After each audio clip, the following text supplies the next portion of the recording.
Le nom de Jésus en français est dérivé du latin Iesus, qui est lui-même une translittération du grec Iesus.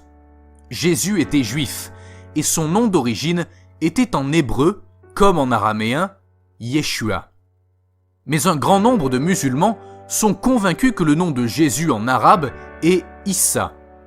Si Issa était la bonne traduction de Jésus en arabe, alors comment expliquer que les arabes chrétiens l'aient toujours appelé Yazoo et non Issa?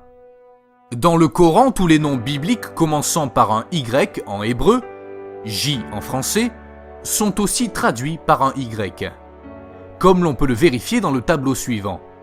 Mais le nom de Jésus commençant lui aussi par un Y, Yeshua en hébreu, a été curieusement traduit par Issa.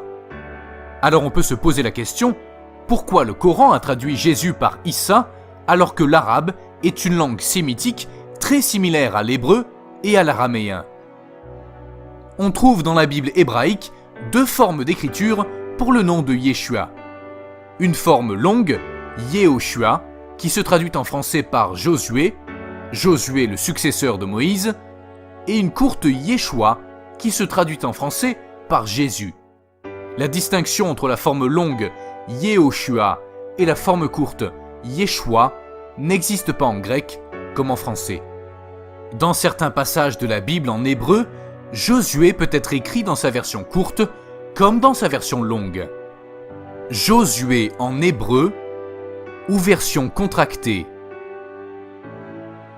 Yehoshua renferme le nom propre en hébreu de Dieu, la première syllabe Yé étant l'abréviation de le tétragramme YHWH, parfois transcrit Yahweh ou Jéhovah.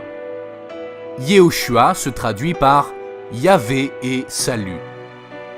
Josué comme Jésus se traduisent par YHWH sauve, puisque ces deux noms ont les mêmes racines et la même étymologie. Ils sont tous deux formés des syllabes hébraïques Yé et sauvé, ou traduit par le salut.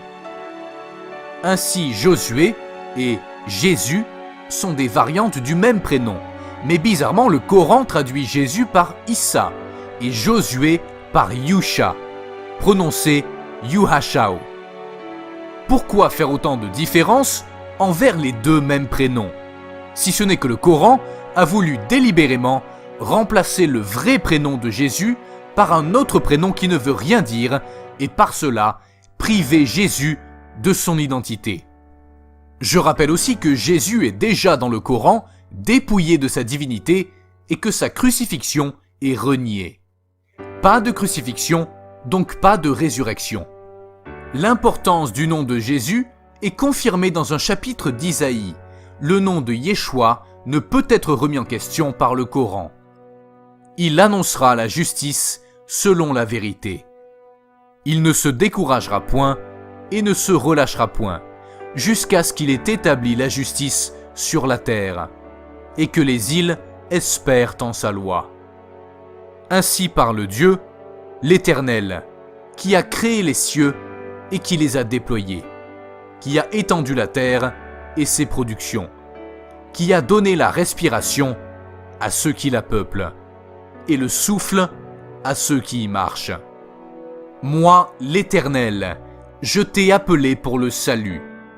On comprend ici l'importance du nom de Yeshua, Yahweh et salut.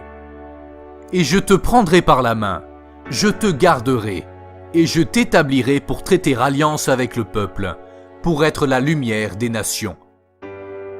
Car ainsi nous l'a ordonné le Seigneur.